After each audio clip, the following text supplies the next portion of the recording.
नमस्कार दोस्तों, राज digital computer academy में आपका स्वागत है। दोस्तों आज मैं आपके लिए एक नया चैप्टर यानी कि नई सॉफ्टवेयर के बारे में बताने वाला हूं, जिसका नाम है बिजी अकाउंटिंग सॉफ्टवेयर। ठीक है, तो मैं सबसे पहले जानना चाहता हूं कि क्या आपने बिजी अकाउंटिंग सॉफ्टवेयर का नाम सुना है। अगर हाँ तो आपके माइंड में ये ज़रूर आया होगा कि सॉफ्टवेयर होता क्या है।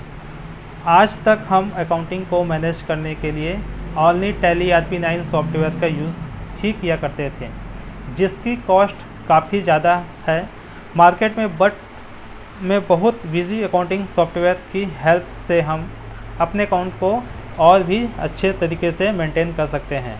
बिजी की खास क्वालिटी ये है कि इसका इंटरफेस टैली के अकॉर्डिंग काफ़ी इजी है और बिजी में हर चीज़ आपको सामने ही दिख जाती है। ठीक है, बिजी अकाउंटिंग सॉफ्टवेयर से यूज़र्स काफ़ी अट्रैक्टिव हो रहे हैं, इसलिए आजकल इस स्मॉल बिजनेस वाले बिजनेस बिजी पर ही अपने हिसाब किताब रखते हैं। आज की पोस्ट में आपको बिजी अकाउंटिंग सॉफ्टवेयर के बारे में क्या होता है और क्या है यूज़, इसके बारे में बताने वाला हूँ। ठीक है, और मैं इसमें आपको अकाउंटिंग बिजी सॉफ्टवेयर में कंपनी कैसे क्रिएट करते हैं उसके बारे में भी आपको बताऊँगा। तो सबसे पहले जान लेते हैं कि बिजी अकाउंटिंग सॉफ्टवेयर है क्या। तो बिजी अकाउंटिंग सॉफ्टवेयर एक सॉफ्टवेयर है जो किसी भी अकाउंट को मेंटेन करने के लिए यूज़ किया जाता है। अकाउंट्स का मतलब होता है कि हिसाब किताब रखना। आपने बिजनेस का कितने भी गुड्स या सामान का हिसाब किताब रखते हैं कि कितना सामान आया है और कितना सामान गया है और कितना पैसा देना है, कितना पैसा लेना है, इसका हिसाब किताब आप एक बिजी सॉफ्टवेयर अकाउंटिंग में कर सकते हैं। इन सभी चीज़ों को हम बिजी सॉफ्टवेयर की हेल्प से आसानी से मैनेज कर सकते हैं। ठीक है, बिजी को इंडिया में 1994 यानी कि 1994 में लॉन्च किया गया था। ठीक है, अब देखिए इसके कुछ फीचर्स होते हैं, जैसे कि फाइनेंशियल अकाउंटिंग मल्टी करेंसी होता है, मल्टी लोकेशन इन्वेंट्री मैनेजमेंट होता है, प्रोडक्शन बिल ऑफ मटेरियल्स होता है, सेल्स परचेस ऑर्डर प्रोसेसिंग होते हैं, फुल यूज़र कॉन्फ़िगरेशन इनवॉइसिंग होती है, यूज़र कॉन्फ़िगरेशन डॉक्यूमेंट लेटर होता है, सेल्स टैक्स रिपोर्ट रजिस्टर होता है, manufacturing trading exercise register TDS management, direct email facility होती है, MIS रिपोर्ट एंड एनालिसिस कर सकते हैं इसमें।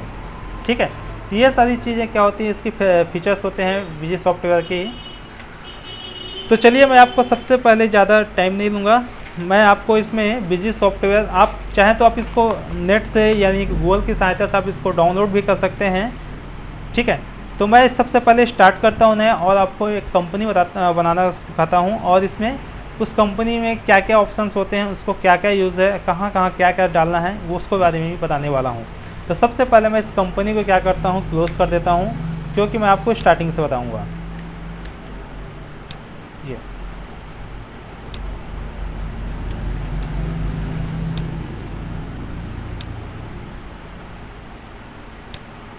ये यहाँ पास मैंने कंपनी को कट कर दिया डायरेक्ट। अब यहाँ पास मैं बिजी 2021 को मैं इसको यहाँ पास मैं ओपन कर लेता हूँ, क्योंकि मैं लेटेस्ट वर्जन आपको बता रहा हूँ बिजी 2021।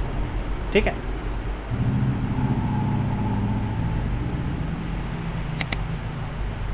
तो यहाँ पास थोड़ा सा टाइम लगता है ऑन होने में। कंपनी यहाँ पास हमारी ऑन हो रही है।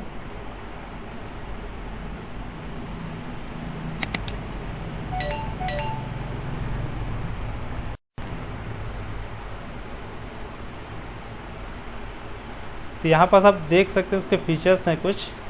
यहाँ पास कंपनी हमारी क्रिएट ओपन हो चुकी है, मतलब ऑन हो चुकी है। अब यहाँ पास हम कंपनी को क्रिएट करेंगे। यहाँ पास देखिए हमारा पहला ऑप्शन ये आता है कंपनी, जिसमें आप कंपनी ओपन यानी कि आप पहले से बनी हुई कंपनी को ओपन कर सकते हैं। उसके बाद सेकेंड नंबर पे आता है हमारा क्रिएट कंपनी।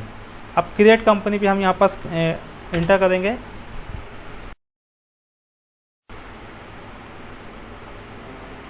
यहाँ पास कंपनी क्रिएट का एक फोल्डर ओपन हो जाएगा, यहाँ पास लिखा हुआ है कंपनी क्रिएट। उसके बाद यहाँ पास लिखा हुआ है कंपनी इन्फॉर्मेशन, यानी कि आपको यहाँ पास कंपनी की इन्फॉर्मेशन आपको यहाँ पास डालनी है। तो जैसे कि यहाँ पास पहला ऑप्शन है कि कंपनी नेम, यानी कि नाम डालना है आपको यहाँ पास कंपनी का। तो यहाँ पास मैं कंपनी का नाम डाल देता हूँ राज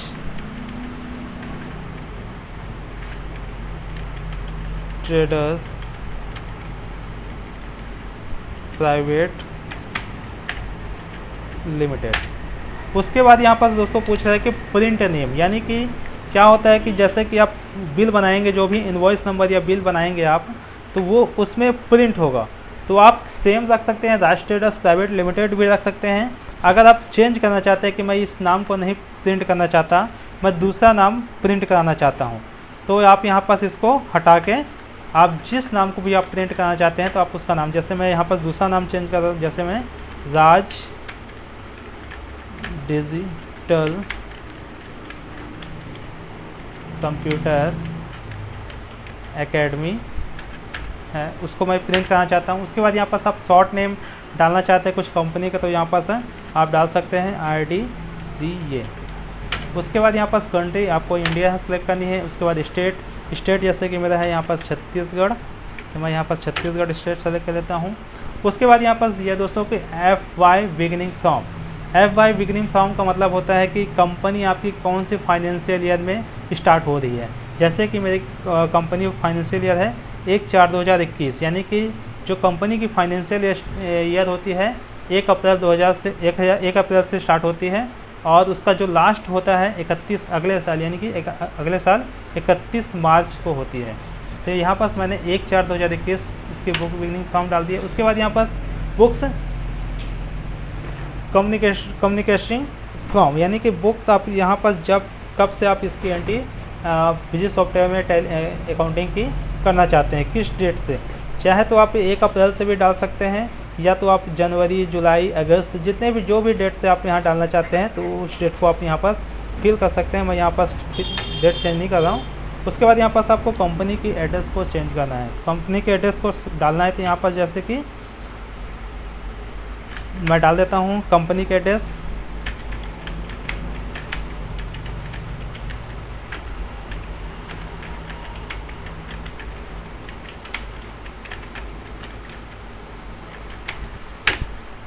उसके बाद यहाँ पर आपको CIN नंबर डालना है। CIN नंबर का पूरा नाम होता है कॉर्पोरेटिव आइडेंटिफिकेशन नंबर।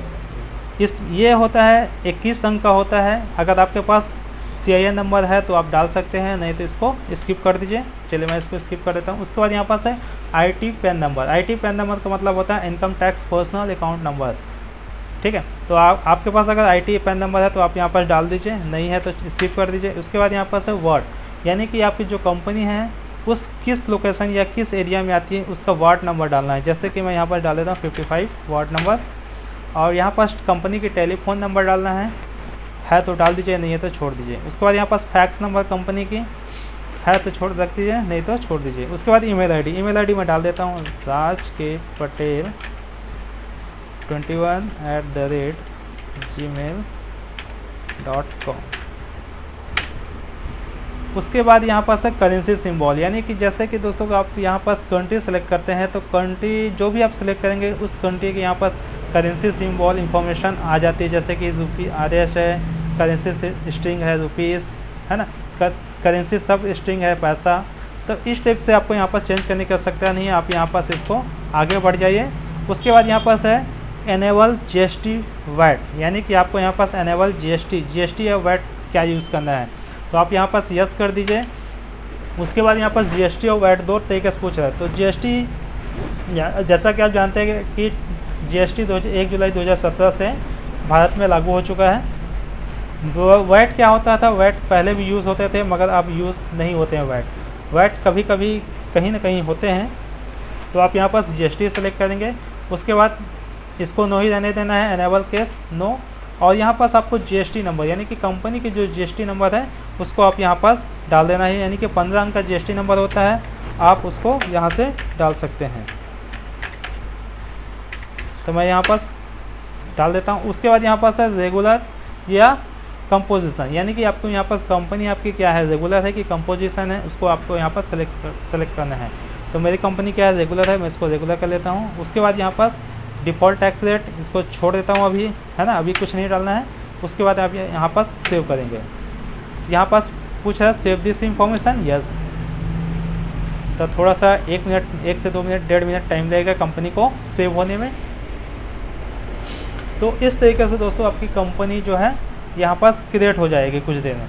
तो आपने देखा कि टैली ERP9 के अकॉर्डिंग विजी अकाउंटिंग में क्या होता है, टैली थोड़ा सा इजी होता है। इसमें हम पहले कंपनी के क्रिएट करते समय ही GST नंबर डाल सकते हैं कंपनी की, और इसमें ये भी आसान होता है कि जैसे कि हम कंपनी कुछ और नाम से स्टार्ट करते हैं, मगर हम प्रिंट किसी और नाम से भी कर सकते हैं कंपनी की, ठीक है।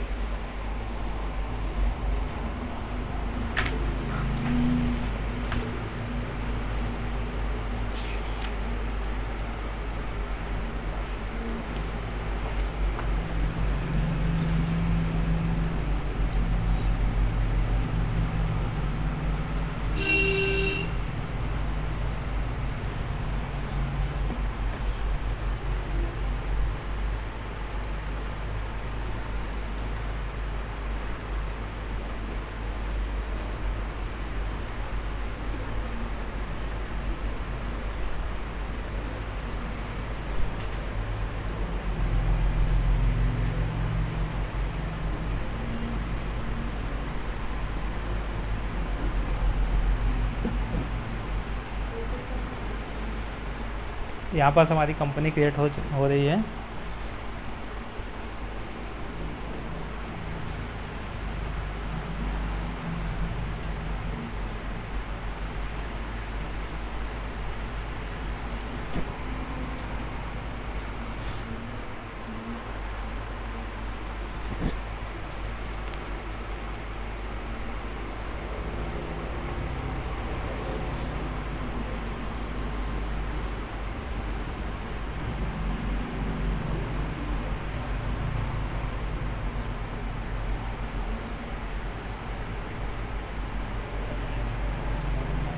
तो यहाँ पर देखिए दोस्तों हमारी कंपनी क्रिएट हो चुकी है। यहाँ पर देखिए बता रहा है आपको कि congratulations, company has been created successfully in the next screen you will prompt to created the super user for the company, ठीक है, फॉर दिस कंपनी। उसके बाद यहाँ पर ओके कर देना है। जैसे ही यहाँ पर ओके करेंगे तो यहाँ पर आपको यूज़र ऑथेंटिकेशन रिक्वायर्ड पूछ रहा है। अगर आपको यहाँ पर पासवर्ड, यूज़र आईडी, पासवर्ड डालना है तो उसको आप यहाँ वाई ही रहने दीजिए। अगर नहीं डालना है तो इसको नो करके पढ़ा सकते हैं। तो मैं यहाँ पर आईडी पासवर्ड डालना चाहता हूँ तो यहाँ यस ही रहने देता हूँ। यहाँ पर मैं यूज़र नेम डालता हूँ आर, और पासवर्ड भी आप यहाँ पर जो भी आप डालना चाहते हैं डाल दीजिए। उसके बाद यहाँ पर रीचेक पासवर्ड, जो आप पासवर्ड आप डाले हैं वही पासवर्ड आपको यहाँ भी डालना है। उसके बाद यहाँ पर सेव कर देना है। तो इस तरीके से दोस्तों आपकी कंपनी यहाँ पर क्रिएट हो गई है, ठीक है। तो इस तरीके से आप यहाँ पर कंपनी क्रिएट करने के बाद इसमें आप परचेज सेल्स की एंट्री कर सकते हैं। तो यहाँ पास आप स्कैप कर दीजिए, और यहाँ पास आप जो भी ट्रांजेक्शन, जो भी कंपनी क्या करते हैं, सेल्स परचेज करना चाहते हैं आप कर सकते हैं। तो यहाँ पास आप सेल्स परचेज करने के लिए यहाँ पास आपको ट्रांजेक्शन में आना है। तो यहाँ पास आप सेल्स परचेज कर सकते हैं। तो सेल्स परचेज कैसे करना है इसका मैं अगले वीडियो में आपको बताऊँगा इसके बारे में, ठीक है। तब तक के लिए नमस्कार दोस्तों।